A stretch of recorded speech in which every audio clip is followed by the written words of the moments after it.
আজকে পাবলু বা আনভির টিফিন নয়, আমি বা অম্ভি অফিস যাওয়ার সময় কী ধরনের টিফিন নিয়ে যায় তার একটা ছোট্ট ভিডিও তোমাদের সাথে শেয়ার করছি। প্রথমেই বলে রাখি, আমরা দুজনেই কাবলি ছোলার ঘুগনি খেতে ভীষণ ভালোবাসি। তার সাথে রুটি বা ভাত দুজনের যে যার মতো পছন্দ মতো নিয়ে যাই। এই ছোলা আমি আগের দিন সারা রাত ভিজিয়ে রেখেছিলাম, তারপর সকালবেলায় 4টে সিটি দিয়ে সেদ্ধ করে নিয়েছি। এরপর সর্ষের তেলের মধ্যে অল্প একটু আলু, যেটা আমি ঘুগনিতে দেবো, সেটা একটু আলাদা করে ভেজে উঠিয়ে নিলাম। এবার ফোড়নে সাদা জিরে, একটা তেজপাতা, একটু শুকনো লঙ্কা, একটু টমেটো, একটু নুন দিয়ে কিছুক্ষণের জন্য কষিয়ে নেব আর বানিয়ে নেব ঘুগনির মশলা।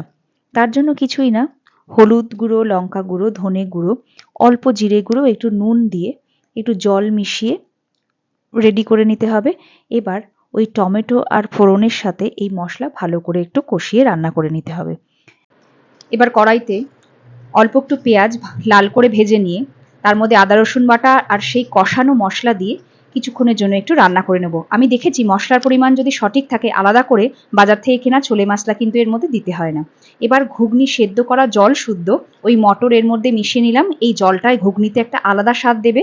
মিশিয়ে দিলাম ভেজে রাখা আলু। এবার ভালো করে একটু ফুটিয়ে নিয়ে অল্প করে ওপরে হাতে ঘষে কসুরি মেথি একটু ছিটিয়ে দিয়েছিলাম।